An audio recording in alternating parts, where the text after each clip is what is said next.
Hello. Hello. Number one on my podcast. I'm so happy. I'm honoured. Yes, you are. You're very privileged to be number one. But to be fair, it did feel right to have you as my number one guest. That. Thank you. Through the joys of social media, I feel like I've known you a lot longer than I have. Yeah. But I think social media is just the biggest answer for that. But I've followed your story since day one, and I think that's why I reached out to you and I wanted you to come on and have this chat with you, because I think there's so many lessons and so much inspiration that people can take from your story in particular. And I hope so. I hope so. And I think we both came to the realization that, you know, if it helps one person or even helps you in the process as well, then it was also worthwhile attacking the microphone. Yeah, my bad. I think it's more for my own mindset, you know, just talk about the story and whatever's happened over the last 2.5 years, but it feels like a full lifetime ago, you know. You must feel like you've lived two separate lives. It feels like only one life, and that the other life is like a dream, you know. It's just it's so far away. It's like echoes of an old life, you know what I mean? Yeah, no, Weird. It makes sense. So for the listeners, obviously we'll get into why you're here and everything else, but bit of background on you, if you want to introduce yourself. Sure. I'm Tylan Williams. Yeah. But apparently Tylan is very hard for everyone to get I was going to say, what do your friends call you? Like, what's the... Well, everyone calls me Ty because I get Tylan, Tyrell, Tyson, Tyler. So Ty is the easiest. Ty Williams. I'm from South Africa. Mm-hmm. I moved to Dubai 8 years ago now. Started DMC. We were doing a bunch of like adrenaline stuff. Really into combat sports, team sports, rugby, touch rugby, stuff like that. Surfing, skydiving, riding motorbikes, which I'm sure we'll get into. And then, had the accident 2 and a bit years now. And just trying to make it through, really. Just trying to make it out the survival. And DMC, what is DMC for people who don't know? So DMC is Dead Man's Clique. Yeah. Right? It's an idea that my best friend Ross and I formulated. You know Ross. Yeah. It was actually his brainchild in the beginning. Mm-hmm. We were just doing all of these things all the time. You know, we skydive every weekend. We were surfing. Mental, by the way. You would not pay me any money to be jumping out that plane. I promise you it's not as bad as you think it is. No, everyone says that. Just got to get over the first one. And then you're fine. I don't know about that. We were just basically living the most exciting life we could. And the one day we were sitting around at the pub and Ross kind of said, you know, if someone can get 1 million views on YouTube for baking a cake, which is what happens nowadays, then maybe we could get some people interested in our life. So we started to document it. And the whole point was basically just to show people that you don't have to be like someone special to be able to experience those kind of things. Mm-hmm. Like we were just average Joes. You know, we both had jobs. Both completely normal people. As far as normal goes. Yeah, definitely a little bit crazy, but normal as, you know, by the definition of it. And we just wanted to show people that, like, if you wanted to do something, you can find time. Mm-hmm. I think everybody is always stuck in this, like, I've got no time to I can't go to the gym, or I've got no time to start a new hobby. I'm just so busy all the time. And it's just something they make up so they don't have to do. General excuses, so you don't have to actually. So that's how that started. It wasn't intended to be a community or a clothing brand or a movement or a whatever you want to call it. It was just, we were just there to show people what we were doing. Mm-hmm. And then people started to reach out to us. We called them, like, we're misfits, right? So we started to find more misfits that would come around and be like, we know that you're doing a workout Friday morning. This was back when the weekends were still Fridays. Yeah. You're doing a workout Friday morning. Can we jump in on that? And we were like, yeah, cool, come on. And that was like 5 people, then 8 people, then 12 people were coming in. Eventually, we had to stop working out and start facilitating these things because we just had so many people come around, and then it just started to snowball from there. And today, it's a family now. I love that. I love the idea that it's like misfits, people that haven't found their, Yeah. maybe haven't found their place in Dubai community and Dubai life, because I feel like Dubai life is a bit glitz and glamour and it doesn't really post, which is the whole premise behind what I'm trying to do with this, is that posting the real, the actual real life stuff and the real stuff that people are going through. Yeah, the unfiltered stuff. So yeah, so no, it's good to obviously for people, because I see what you've been doing, and obviously you and Ross have built such an incredible gym and community, and there's other people involved in it now, which is mega. And I know when we spoke before, you mentioned that obviously it was originally supposed to be the two of you doing it together, sort of training and everything like that. And then if you can talk us through the day of your accident, because that's probably what people are going to be like, what are we talking? What are we talking about? Why is he? What's happened to this guy that he's made it here? So if you can talk us through, obviously you don't have to go in as much detail as you want, less, more, whatever you feel comfortable with, and then if you can just talk us through that day and what happened. Okay. So, well, some background. Obviously, DMC was getting our own gym, our own gym space, and I was supposed to be taking that space over because I have more of at that time I had more of a gym management, like PT background. Ross was doing other work for like tech companies and cybersecurity and stuff. So that was going to be my baby. And then on the 22nd of January, it was a Which really... Which year was it? 2023. Yeah, I remember because it was a few... my accident was in November 22. So I remember I was sitting on my sofa and I was like, what is going on here? Yeah. I'm going to stop doing that eventually. No, it's fine. The 6 months before the accident was kind of like our purple patch. We were getting such good traction with the brand and the gym. Our training was going like amazing. We were involved in the government games. Well, it's now the Dubai games, I think, but we had asked to be in a team. Ross was the captain. I was like the 2IC. Everything just seemed to be working fine. And then that Saturday, we were doing a running challenge. So we had a 40-day running challenge. So we had done our run, we had done our government games training, a really hard training session that day. And then we drove down to skydive and we did 3 really nice jumps. 3? Yeah, you do multiple jumps in a day. It's not just like one. Oh, I thought you only just went up and just jumped once. God, oh my gosh. I mean, if you're going to do a tandem, it's 1 a day. But like we'll pack, you pack, repack, go again. So we did 3. And the worst part about this is that I did my 99th jump at like, let's say it was, 2 p.m. or 3 p.m. And normally 100 is a big milestone. So 100 jumps is a lot. It's nothing compared to... No, it's not. What it's people a are lot. doing. Okay. So we did the 99th and Ross kind of turned to me and he was like, okay, well, the next one's 100. Do you want to do it today? Or should we wait for everyone to be around? And I was like, no, let's, we'll get Sam and we'll get a couple of the other guys that have been on my skydiving journey with me and we'll come back next week and we'll do it. So we left it there. We packed up all the rigs, put them on the hangers, got into Ross's car and drove back to his house because I'd parked my motorbike at his house in the morning because we knew we were going to do all that running around. So he dropped me off at my bike. I phoned my girlfriend at the time. Her mom was visiting. So I was like, I'm leaving now. I'm on my way back, yeah. I'm going to go past the shops. Do you want anything? No, fine. Cool. I'll see you in 10 minutes. Got on my bike. And because the day had been so like perfect, let's say, like there was just effortless fun. We're just doing fun all the whole day. I wasn't really concentrating on what I was doing on the bike and I wasn't riding like I normally ride. They normally say, with like purpose, like with intention, like I'm going here and I'm just like. They say normally when you ride a bike, you should be going faster than ambient car speed because then you only have to worry about what's coming in front of you.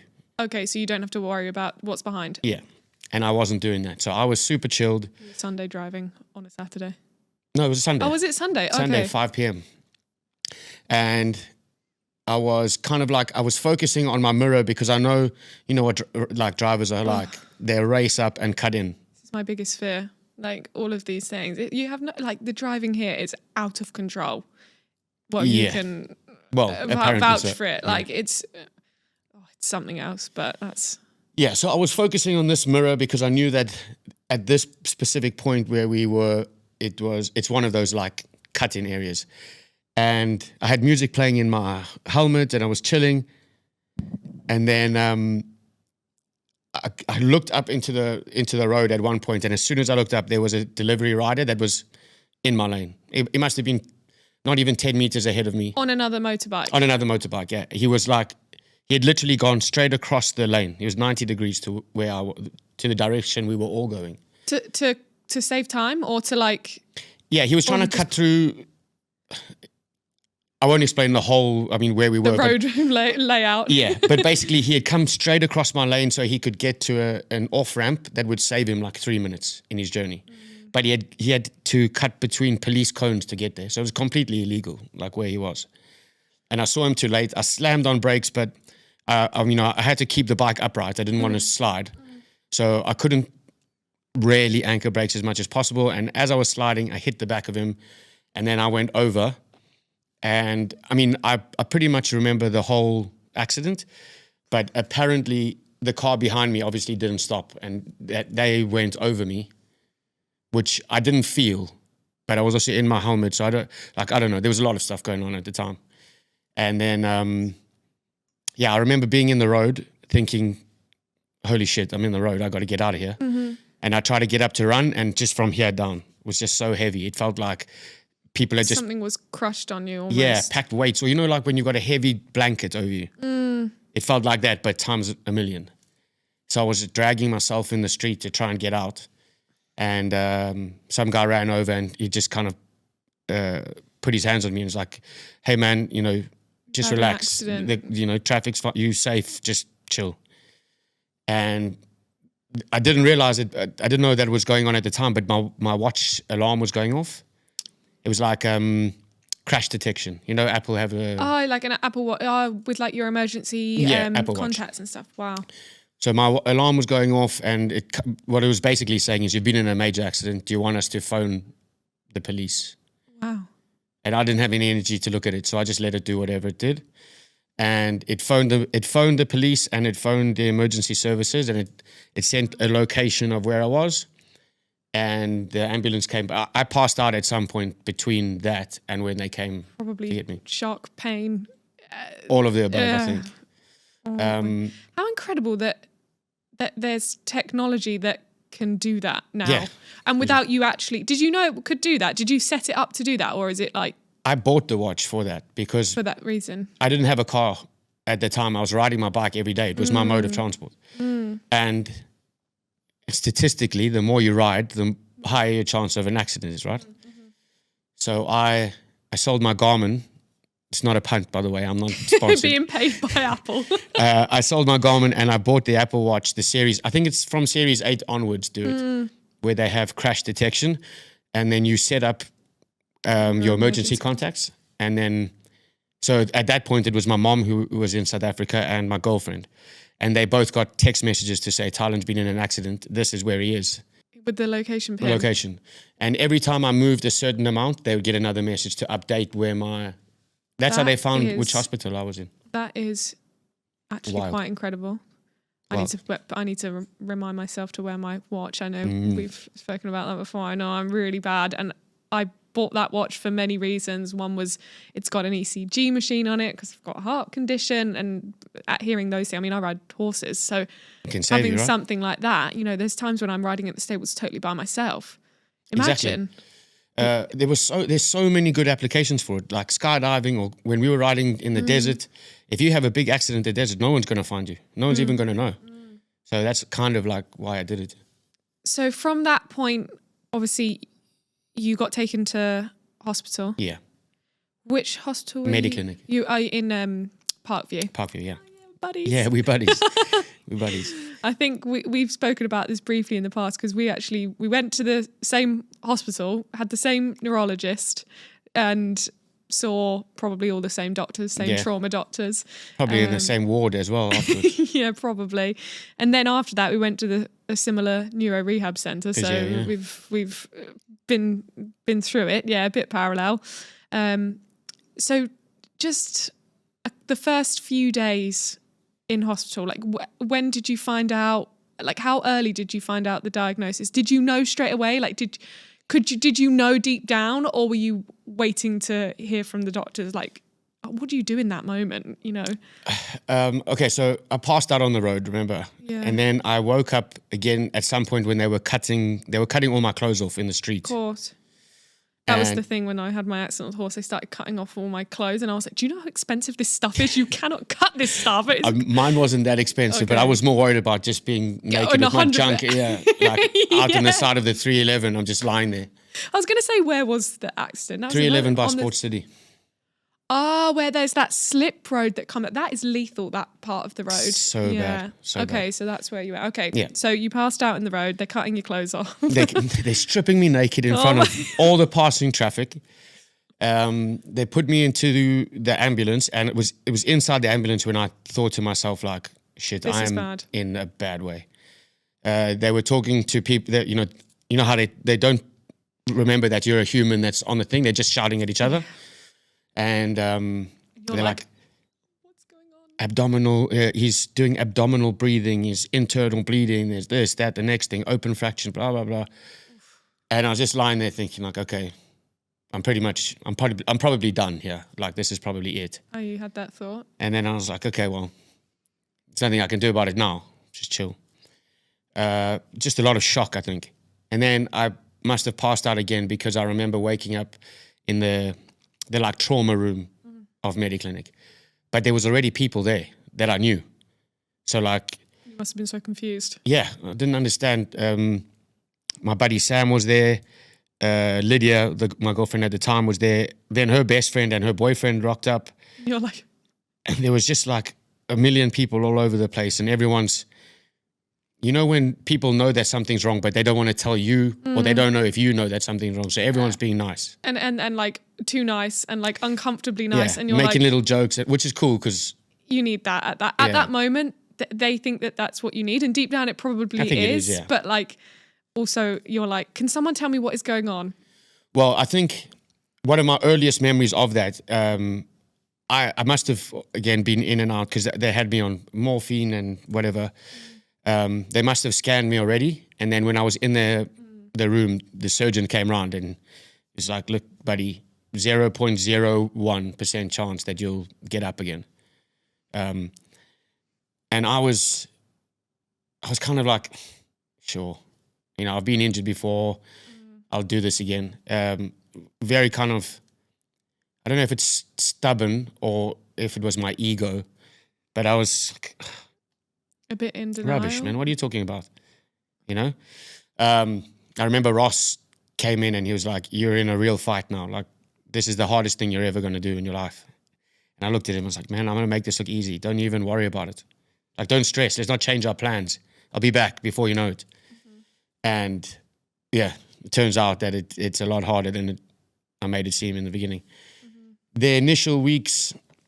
Very much the same mindset. I don't remember. So from that point, I don't remember anything until Wednesday lunchtime. So that was Sunday.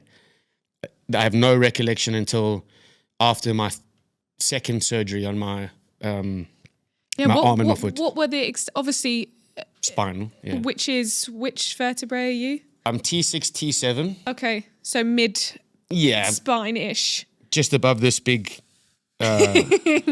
This big belly. Stop. So T6, T7 complete. I broke and dislocated 4 ribs, and they said something like lacerated lungs. It wasn't like punctured lungs, but I was bleeding. The bruising from the ribs. From something. The impact, yeah. And then I'd broken my arm, which I didn't realize. I mean, I was crawling around on the road. I didn't even feel that my arm was broken. And my foot was a complete mess. It looked like it had exploded from the inside. Maybe we'll put the I can give you well, afterwards I'll put the... You're going to need a massive disclaimer for that because you can see straight into my leg. But maybe we'll consider putting on a Or we'll put a blurred link to image. it, yeah. A link to it, yeah. yeah, If anyone wants to see the damage of Ty's foot. my surgery on my back was done on Monday, and they put 2 titanium rods down the side of my spine, and they've like screwed me straight up. So almost like stabilized and fused the spine. Okay. Yeah, technically. So that goes from T4 to T9. And then I've got a plate in my arm with 4 screws to hold my arm together. And then they had to they found enough bone in my foot to recreate my heel, because my heel had just completely snapped in half. And they put like a giant spike through that and stitched my foot up, which it actually looks semi like a foot, which is pretty cool.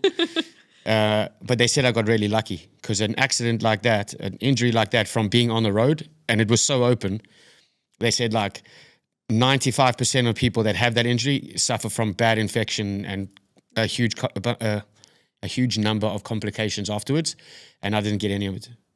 So if you want to believe that I was lucky in some sense, then I was lucky. It must be. I was just thinking that as you said that, it must be so hard if a doctor's come in and said, "Oh, you're so lucky." You think, what do you do in that moment? You want to say, "Yes, I am," and you're grateful, and then in some ways you're like, "How could you say that?" Yeah, this whole journey has been a journey of gratitude, like having to compare myself to people that are in worse positions. That's the only way I get through it.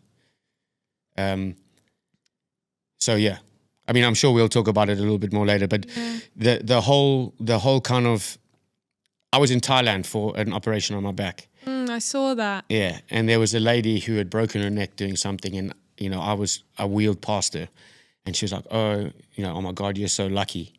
And I looked at her, and she must have seen that I looked at her in a almost like in a confrontational way. Yeah. And she kind of backtracked, and she was like, "Okay, well, you're not lucky, but you're more lucky than me." And when she said that, I was kind of like, "Okay, wow, yeah, you're right. I am more lucky, because that car went over me. If they'd gone over higher, I could have, not had any use of my arms. I'm fully functional in terms of being able to look after myself. I live alone. I don't have any carers. Yeah. That you can still day to day, obviously a little bit assisted harder, living. Yeah, it makes things harder, and it's not going to be straightforward. I know you said like even getting taxis, you're getting the wheelchair friendly taxis, which there's very few of here. Luckily they exist here, which they probably don't in a lot of places. Yeah, back home they don't. Yeah, they don't exist, so, and then like you said, you live on your own, you can, you've been through, what's that therapy called where you have to go through like that certain therapy so that you can live on your own, and you just rehab, I think they call it. you just where you learn to do things Dress in a yourself different again. way. Yeah, you've got to do things you've basically just got to relearn to. So that happened after everything. Mediclinic. I went to Abu Dhabi for 3 months. So from that phone call, when I phoned my girlfriend at the time and said, "I'll be home in 10 minutes," it took me almost 4.5 months to get go home. From that, because I went to Abu Dhabi, and we were there for months, basically doing all that stuff, learning to balance again, because I've got no core function. So, if you're in the wrong chair or you're in the wrong position, I just keep sliding myself off. So I had to learn to, put shoes and socks on again, learn to get dressed I have to be dressed on my bed. I struggle to get dressed in my chair. But it's all just so different, because if if it was T7 and not T6, I'd be able to do different things. And it's the same with all of the spinal cord injuries. Like, that much difference makes a huge... Because of all the nerves that go off up of it. You'd actually are surprised where, even if you go to like the hospital and you say, "I've got a pain here," that nerve's coming from somewhere completely separate. And you're like, how does that affect the way I'm moving my arm and stuff?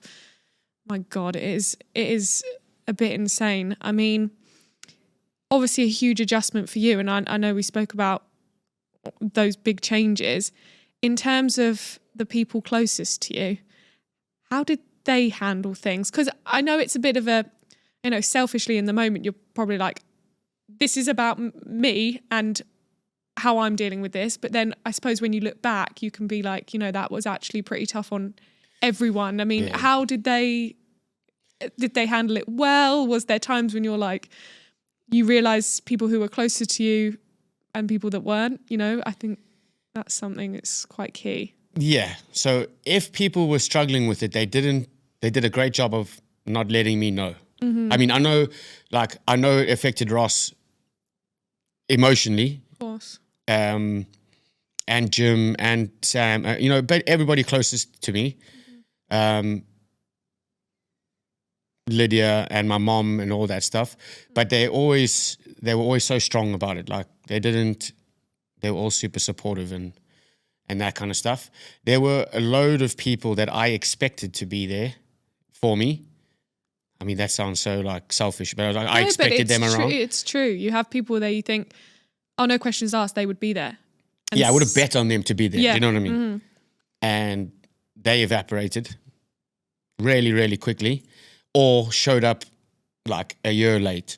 You know, oh, I'm so sorry I didn't message you, but I'm messaging you now. Great. Yeah. Thank you for that. Awesome. Yeah, and then there were people that completely took me by surprise that I only met after my accident. They've had nothing to do with me the entire time or very little to do with me before. And they came to bat for me like you can't believe, you know.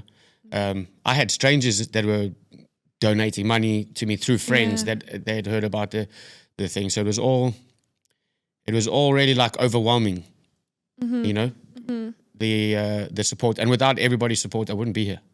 I wouldn't have been able to stay in Dubai financially. Yeah. You know? Well, that's the thing, yeah. The only thing that annoys me is that so many people came to me and they would say like, oh, you know, we are so happy that you're still with us.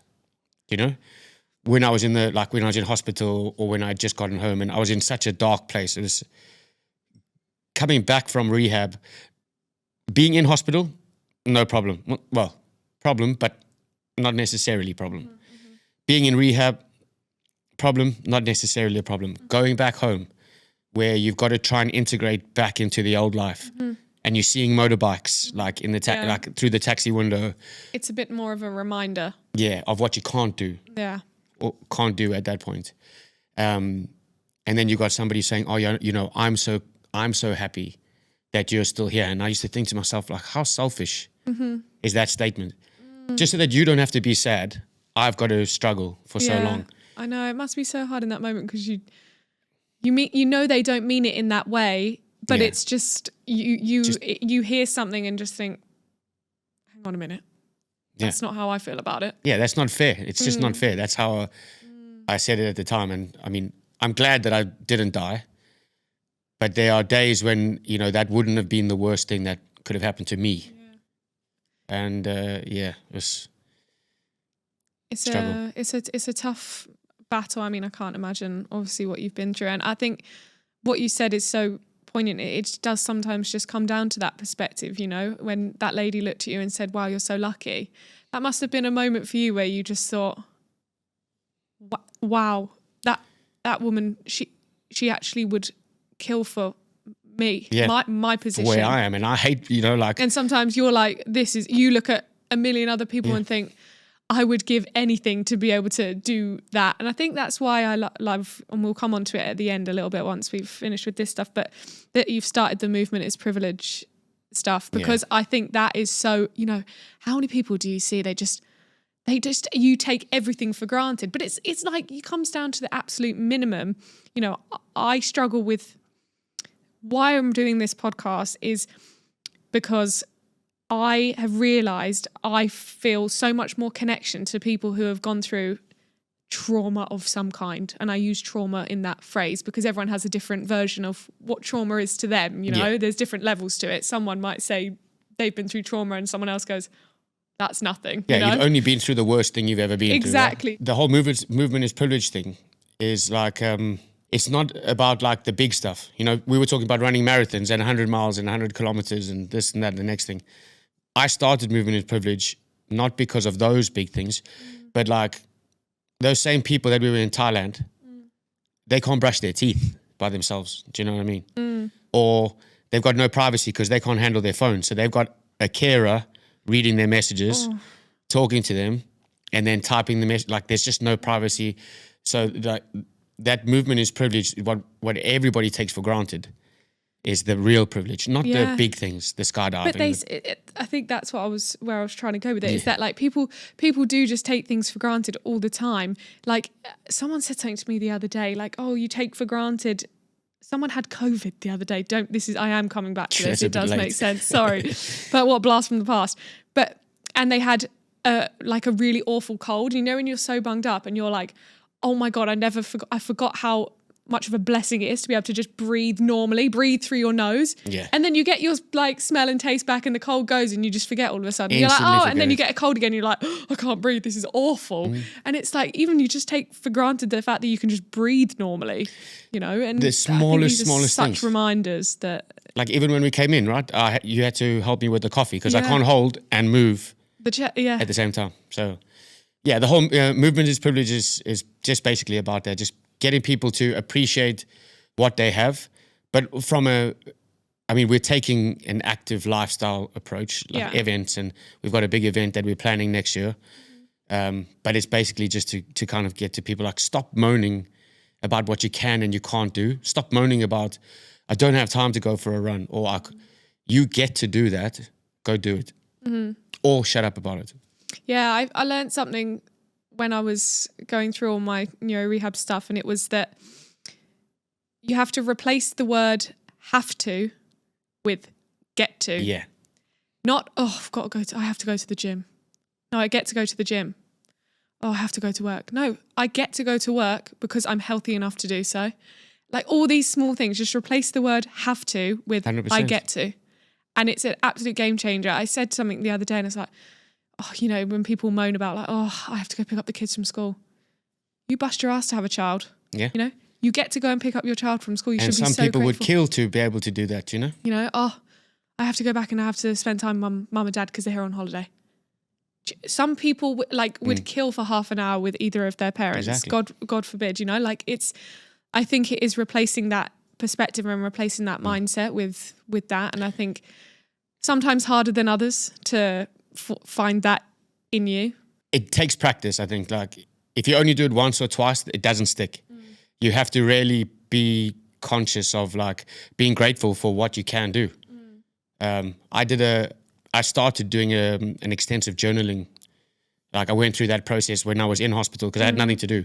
And I messed my hand up so much that they encouraged me to color and write as much as possible to try and get The everything nerves back. and stimulating everything back. And I started journaling. My friend Kaylee had done a little thing with us like 3 months before that when we were in Thailand with DMC. And she told us like the formula for journaling. You always start off with writing down 5 things you're grateful for. And it can't be 2, it can't be 7, it must be 5. So you've got to like, even if it's, you know, I'm grateful for the cup of coffee that I have right even now. if it's something small, yeah. Yeah, you've got to hit the 5 to make sure, you know, which makes you really think about what you're grateful for. And I did that in the hospital, hospital and beyond. And the more you do it, the better. Like become it. yeah, the more you see things that you can be grateful for. I mean, it's easy for me to be grateful for stuff now because I've literally seen the worst of it. I can imagine. And I've been in the worst of it. Where I was when I came out of hospital and where I am now, although I don't see it because you know when you see something on a daily basis, you don't notice the change. But when I look back on the videos of me when I was in rehab and that, I've come such a far way. And being grateful for what I can do now compared to what I wanted to do back then is huge. And question, because I feel like it's on the tip of my tongue and it is deviating away from what we've just spoken about, but do you feel any resentment towards the guy who knocked you off your bike? Because I think a lot of the time people's way of dealing with something is to blame it on somebody else, right? And often that can be a coping mechanism for a lot of people. And I think your answer to this will help a lot of people, I think. Okay, so yeah, I mean, I'm an angry person as it is. I've always been an angry dude. Emotional, passionate is what they call me. I'm passionate. I am angry with him because he had a decision to make And in that split second. He made it. Was it the right decision? No. But I think that it wasn't his fault that he made that decision. Like all of us are the problem. You know, Dubai especially, you can sit at home and order something, 15 minutes later it's at your house. You can sit, Friday night, you don't feel like cooking. Okay, cool, I'll just get up whatever delivery platform you want, order something and it'll be there. But if it's late, when that driver gets there, oh, you're kicking off. You're shouting at him, my food's that. cold, this, that, blah, blah, blah, blah, the whole time. And it's that attitude That culture. that caused that guy to try and save 3 minutes to get to where he needed to be. Do you know? So that he avoided the bollocking when he turned up. Yeah. And I just think it's the whole system that is the problem. I'm to blame for it. I do it as well, even now. We're all, you know? even still now. Yeah, like it's just... You get caught up in it and it's hard to... Too easy. Yeah. But, I mean, I do... Even if I'm in a taxi or if I'm driving with a friend and I see these guys going wild, I have just red rage. flashes. Yeah. Like flashbacks. But they're just trying to earn a living the same as we all are. You know, we all make decisions every day, and he made a decision that changed my life forever, but yeah. Did he have any injuries? Nothing. No, I was very medicated through the whole thing, so I didn't really know. I heard that he was detained. Okay. For the length of time that I was in hospital, so that was 5 weeks. Oh, was he? Wow. They arrested him. Yeah, I heard so. Don't quote me. Okay. And then I believe that he was fined X amount of money and then sent back home. Okay. But no lasting injuries. It's insane, isn't it? How you both were in essentially the same situation, but the outcomes of it were just drastic. So different. And I know you mentioned before that the car behind went over the top of you. Do you know who that driver was? Did they face any... I know this is like probably you probably think that's the least of my worries. You know, they just ran me over in the street, but...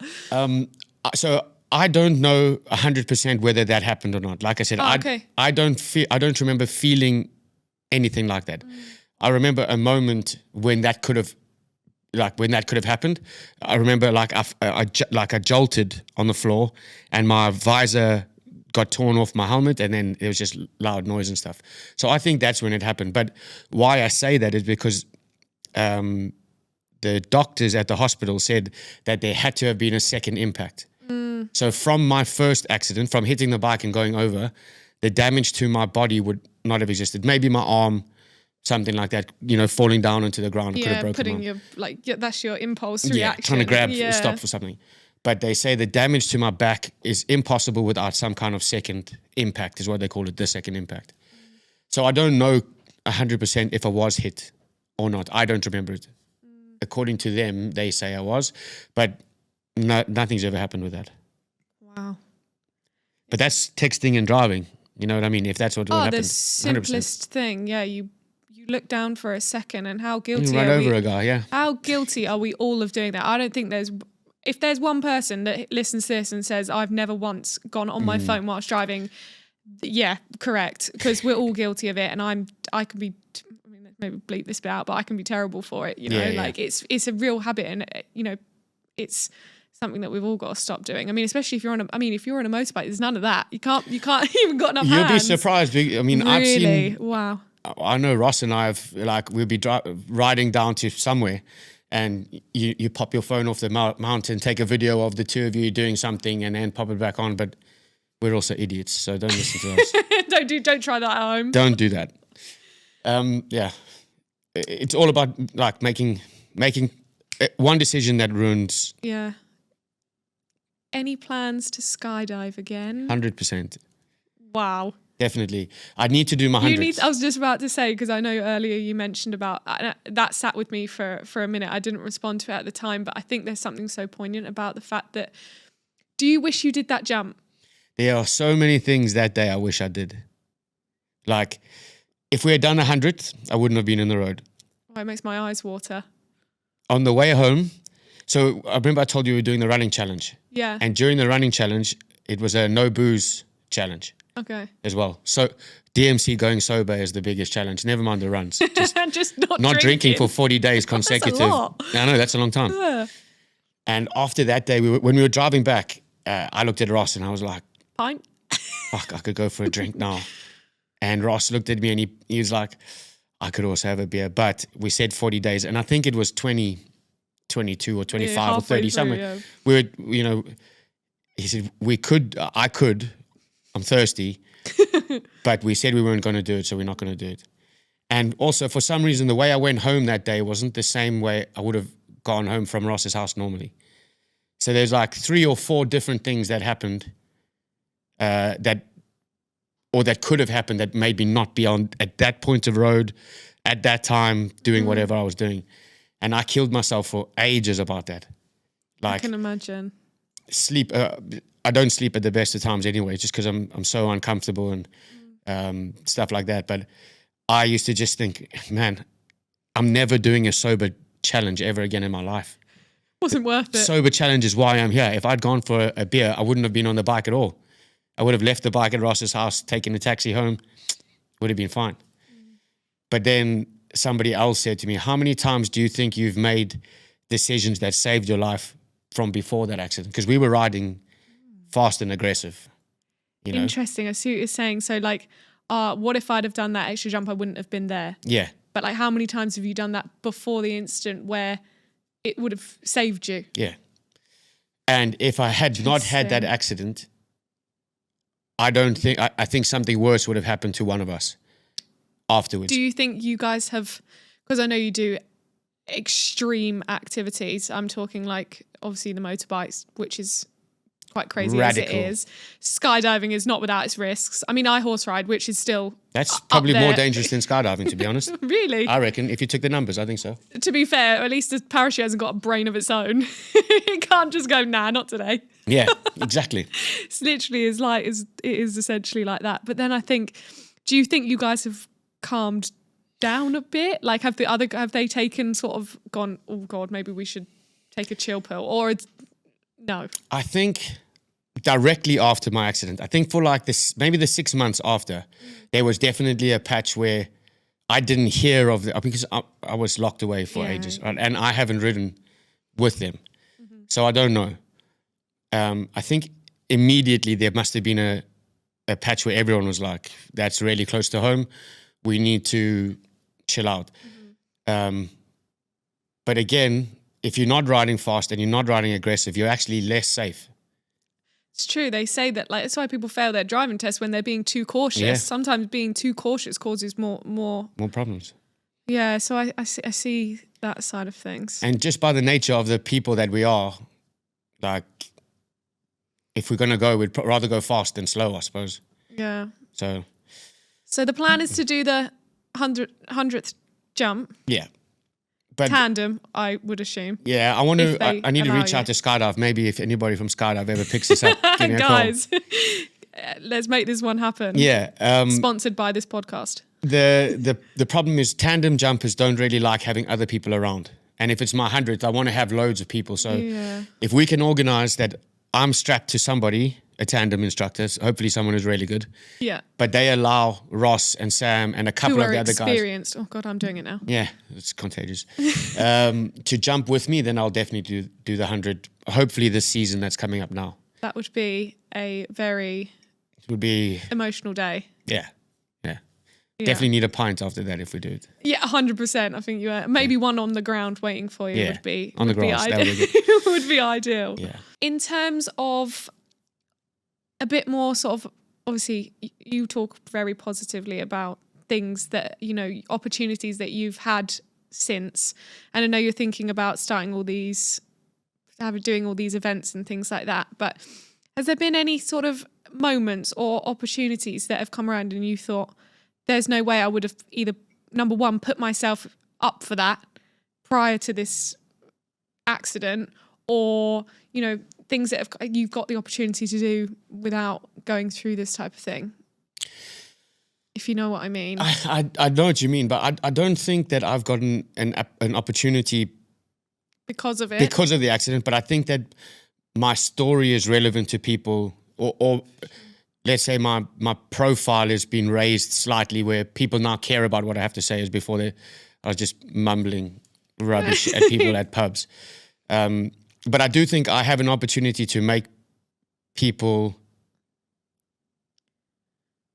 or change people's perspective about certain things, not about my situation, but about their own life.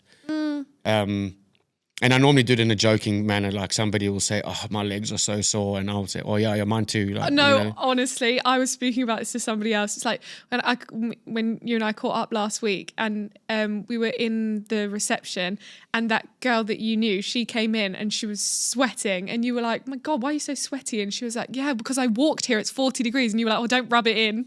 And I was like, that's how I would handle trauma and stuff. Like, it's that like dark humor, sort of making light of it, and it made instantly. I just thought that instantly sort of put her at ease, and we all had a laugh, and it was just like, I think a lot of the time, do you find that do you sense people's like uncomfortability around, is that a word, uncomfortability? That's definitely not. Like, people's like, they feel uncomfortable, they don't know how to like be around you, or like, is there things that you want people to know? I don't think that's what I'm trying to ask. Is there things you want other people to know or understand about being in a wheelchair, being a wheelchair user? Yeah. I probably could go on for ages about this. But there's the like top three. Like, do you know what I mean? I think that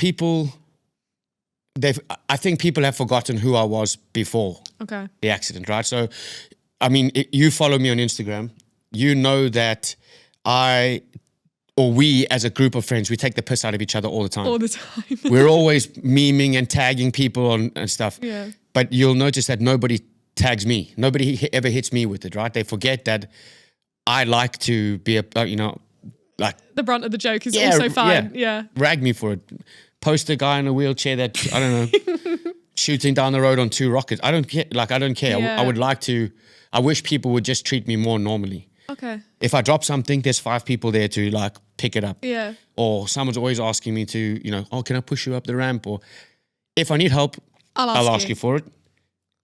Like, but other than that, just treat me normally, really. Yeah. There's so many other things, like small things with the body and that I didn't realize were a problem with a spinal. I can't talk about wheelchair users in the broad sense. I can talk about spinal cord injuries. And spinal cord injury, there's so many things. The fact that I can't move my legs is like the minor part of it. I mean, not minor, because movement is huge, especially in my life from where I came from to where I am now. But that's all that people see. There's 90% of other stuff that's at home that is way more that affects my mental state way more than not being able to move. Mm-hmm. There's ways around moving. This is a way around of movement, but like no bladder control, no bowel control. The mental stress that causes you when you're out in public and you realize I could shit myself in a room of 100 people and there would be nothing I could do about it. Yeah. There's a million of them. Yeah. There's a million of them. Yeah. But just treat me normally, I suppose. Going back to your question. Yeah, I know what you mean. It's like you just want people to.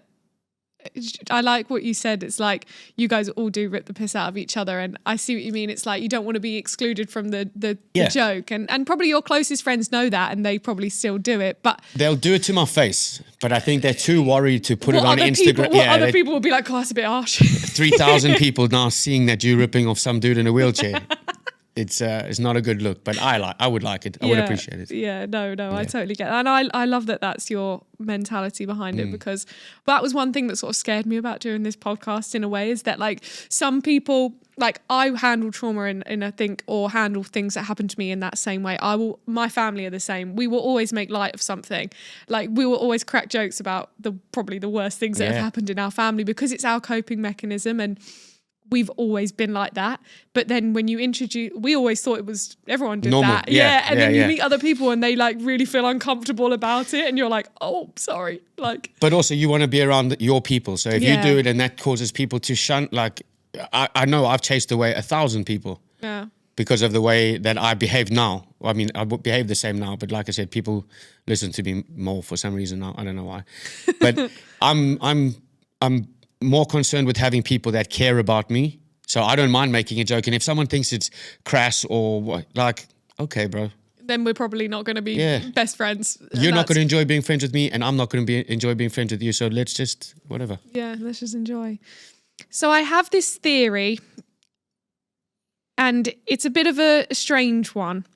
It's that I personally feel that everybody in their life has a plot twist person or a plot twist moment where, you know, you have 1,000,001 conversations with people every day, right? 99% of it you will not remember. If someone asked you tomorrow, what did that person say? You'd be like, you zero recollection of even, you know, something that you've just said as like a passing comment.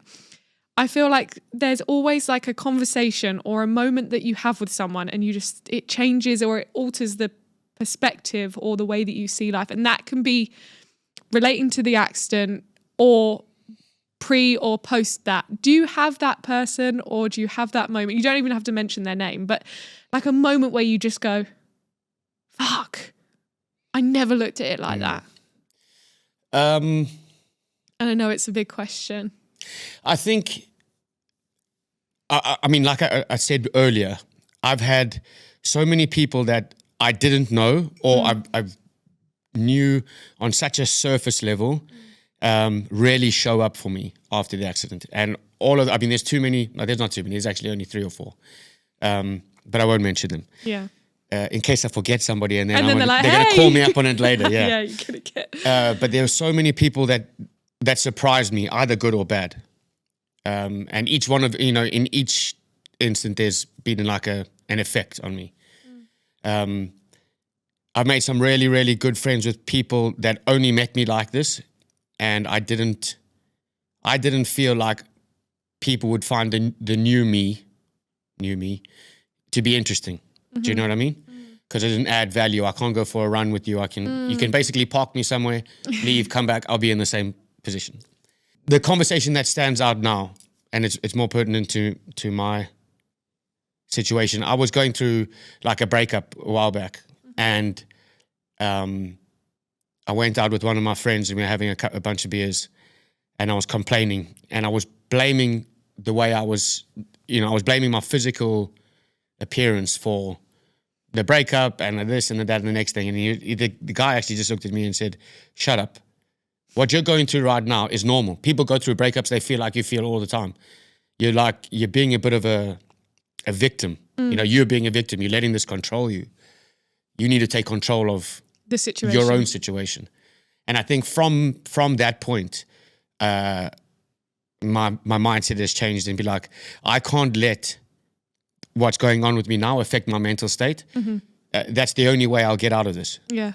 If I let everything always, bladder infection, okay, I can't do anything today, or blah, blah, blah, blah, blah. If I let all of that stuff sit on top of me, I'll never get anything done. And people are going through their own problems every day.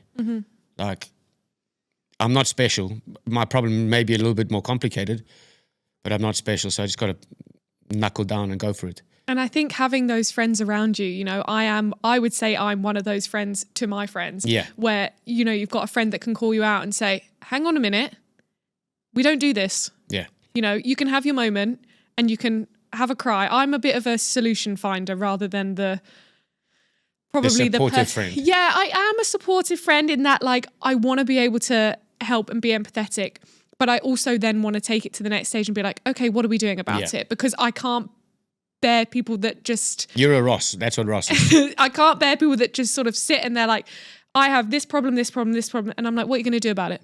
Oh, nothing. Okay, well then why are we having this conversation? You know, it's what follows on from it. I will listen to 3 weeks, months, 3 years of that, as long as there's something in that person that says, okay, this is what we're going to do about it. For sure. And I think having those friends around you that can say, they're the most valuable stop friends. It. Yeah. That's enough. Yeah. You know, cut the shit. What are we doing about it? You can't be I like think that. I'm really lucky with all of my friends, all of the people that are close to me in the circle. They will all pull me up on and they all have at some point in this journey, in this situation, they've all turned around and said, today you're being a bit of a bitch, man. Yeah, and we're not having it. Yeah, go home, sort your life out, own it today, sit in whatever you're sitting in today. tomorrow I'm going to come find you. We're going to move on from here. I owe all of them like endlessly, you know? Yeah, I do love that.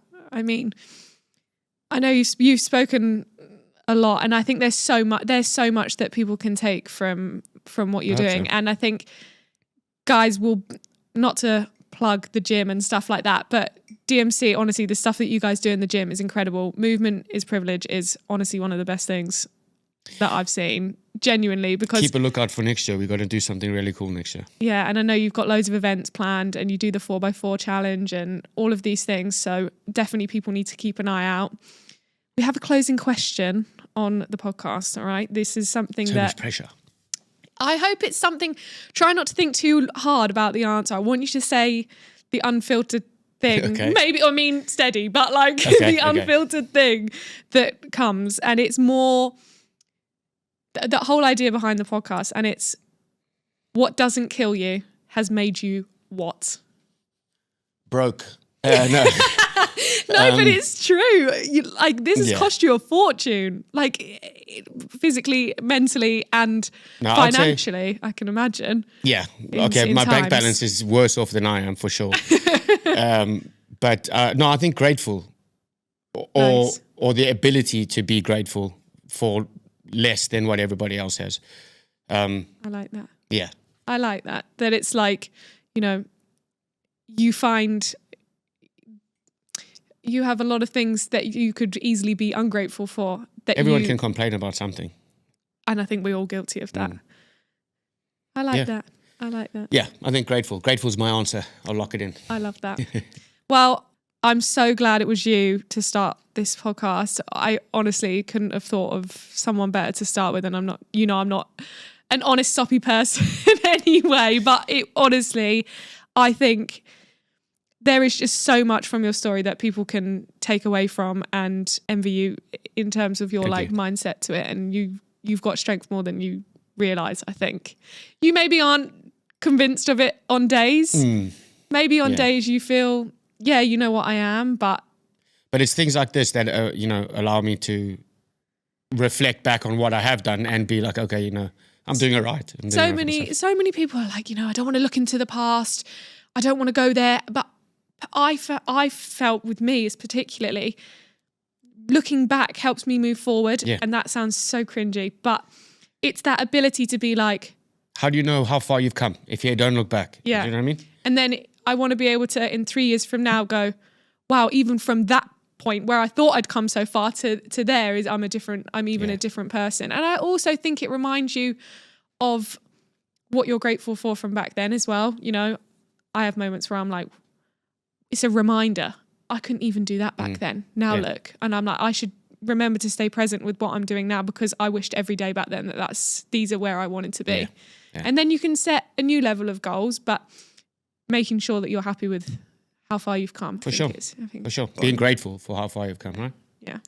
Well, thank you so much. Thank you. I really appreciate it. I had loads of fun. Thank you. Okay, good. Thank you so much.